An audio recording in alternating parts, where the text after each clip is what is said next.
the world, shrouded in darkness. The darkness we see is not merely the absence of light, but a profound shadow cast by the weight of human sin, a separation from the light of God. Yet, in the midst of this darkness, a Savior emerges, Jesus Christ, the light of life, stepping into our brokenness to bring salvation. Terima kasih Tuhan atas segala kasih-Mu. Engkau baik, baik. Kasih-Mu tidak pernah berubah sampai hari ini. Urapi kami semua, terlebih hamba-Mu yang menyampaikannya. Di dalam nama Yesus Kristus, kami sudah berdoa. Amin. Ya, hari ini firman Tuhan, kita mulai dari Yohanes pasal yang ke-15. Ya, Yohanes pasal 15. Ya, kita lihat ayat ini. Kita mulai dari ayat yang ke-7 dan ayat yang ke-8.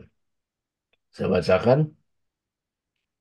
Jikalau kamu tinggal dalam aku dan firmanku tinggal dalam kamu, mintalah apa saja yang kamu kehendaki, dan kamu akan menerimanya.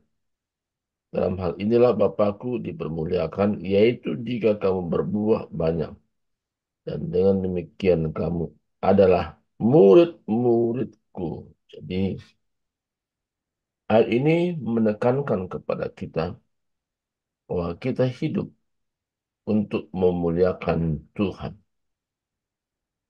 Apapun profesi kita, apapun pekerjaan yang kita lakukan, tapi tujuan kita hidup ini bagaimana supaya kita memuliakan Tuhan.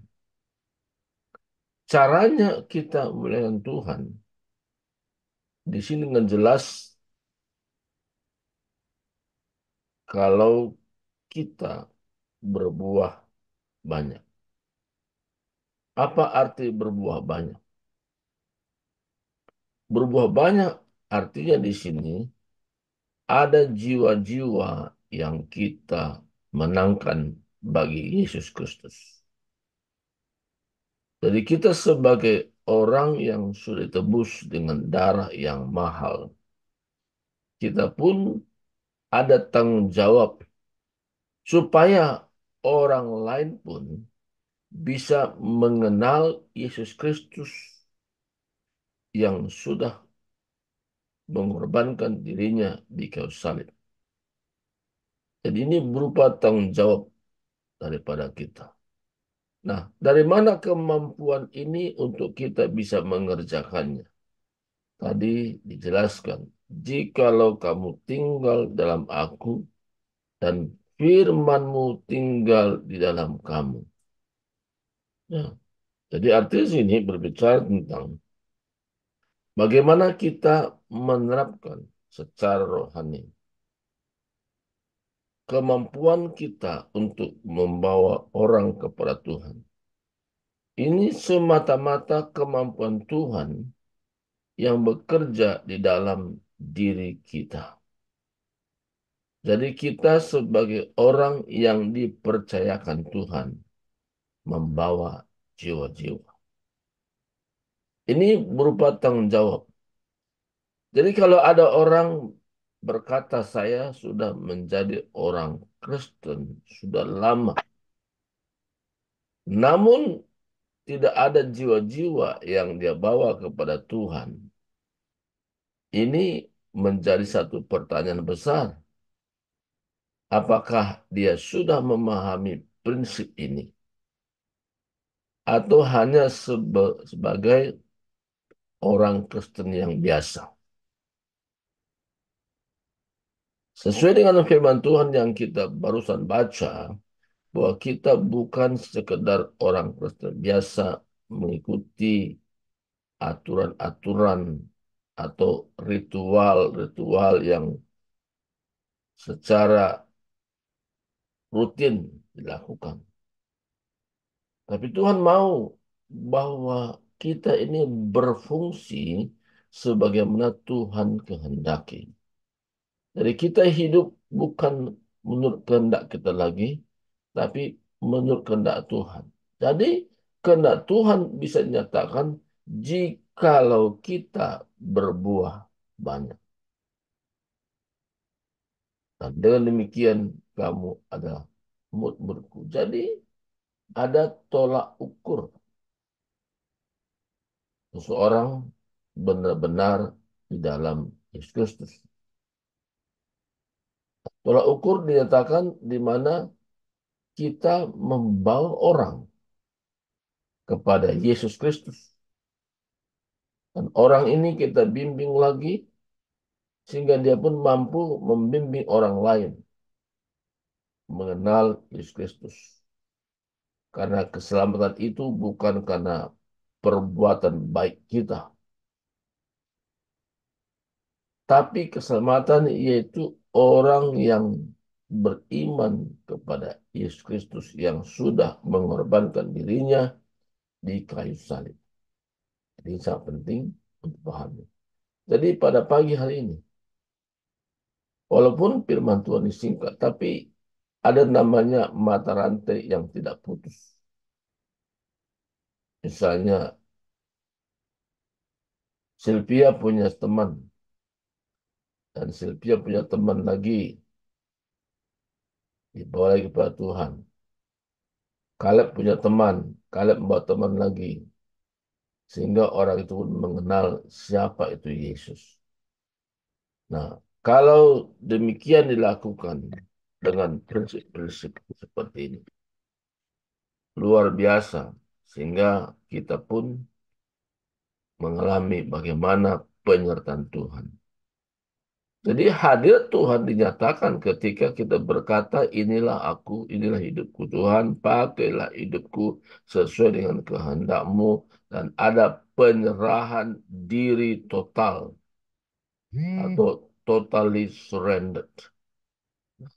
Kalau kita berkata, inilah hidupku, pakai hidupku, dan kita betul-betul penyerahan, walaupun kita tidak punya embel-embel gelar, STH, MTH, dan sebagainya. Bukan itu menjadi ukuran, tapi penyerahan diri kita kepada Tuhan dan berkata, inilah hidupku, pakailah sesuai kehendak-Mu, maka ada jiwa-jiwa yang juga Tuhan pertemukan bagi kita. Tuhan tahu setiap hati orang. Tuhan tahu kemana kita mau melangkah, dan jiwa-jiwa itu pun tahu yang mana kita layani. Jadi Tuhan begitu mengerti isi hati kita tentang kebutuhan hidup kita. Kita tidak perlu khawatir. Cara Tuhan itu unik. Dia akan mempersiapkan semuanya apa yang kita butuhkan. Yang penting jangan kita khawatir apa yang kita makan, apa yang kita minum, apa yang kita pakai. Jadi Tuhan rindu ada orang yang betul-betul menyerahkan diri untuk berkata, inilah hidupku. Buktinya orang menyerahkan diri menjadi gaya hidup dalam dia, yaitu firman Tuhan. Itu menjadi otoritas tertinggi dalam diri. Apapun kata orang, boleh saja berkata bermacam-macam. Tapi acuan dalam dirinya adalah firman Tuhan itu menjadi tolak ukur utama. Dia tidak terganggu dengan perkataan orang lain. Renungan dia siang malam adalah firman Tuhan. Kedua, persekutuan dengan Tuhan. Ketika dia bangun, bukan pekerjaan yang diingat, tapi ingat Tuhan. Tuhan yang mempunyai jagat raya ini. Kebutuhan utama dia adalah Tuhan yang memberikan jaminan kepastian hidup sekarang sampai hidup yang mendatang. Di harapan Tuhan ke depan, kita berbuah. Dan buah itu terus bertambah. Artinya buah itu tidak hilang. Tapi jiwa-jiwa yang kita bawa kepada Tuhan. Jiwa-jiwa yang kita bawa itu punya kemampuan untuk membawa jiwa-jiwa baru lagi sebagaimana kita membimbing dia. Dari hari ini, Tuhan mau, oh hidup kita berarti di hadapan Tuhan. Hidup kita sangat berguna di hadapan Tuhan. Sehingga dari sekarang dan sampai selama-lamanya, kita memiliki roh yang luar biasa. Roh kita bukan roh yang pengecut, tapi roh kita, roh yang memberikan semangat, membuat bergairah. Kondisi, keadaan, situasi yang kita hadapi tidak pernah mempengaruhi hubungan kita dengan Tuhan. Di pagi ini, saya tidak panjangkan. Saya ajak kita baca satu ayat dalam 2 Timotius pasal 1 ayat 7 katakan. Sebab Allah memberikan kepada kita bukan roh ketakutan, melainkan roh yang membangkitkan kekuatan, kasih, dan ketertiban. Kalau kita sungguh-sungguh pengabdian kita kepada Tuhan, roh memberikan kita itu roh Tuhan, yaitu roh yang memberikan semangat, roh yang memberikan kita kekuatan, ketertiban dalam sepanjang hidup kita. Kita kuat, kita mampu. Itu semata karena kita mengandalkan Tuhan sepanjang hidup kita. Mari kita berdoa. Terima kasih Tuhan, hamba-Mu sudah berhenti untuk menjelaskan firman-Mu. Tetapi pada saat ini rindu agar firman-Mu senantiasa bekerja mengurapi kami supaya kami mampu menjadi pemenang jiwa yang handal, yang luar biasa. Terima kasih Tuhan. Kami sudah berdoa dalam nama Yesus Kristus. Kami sudah serahkan semuanya.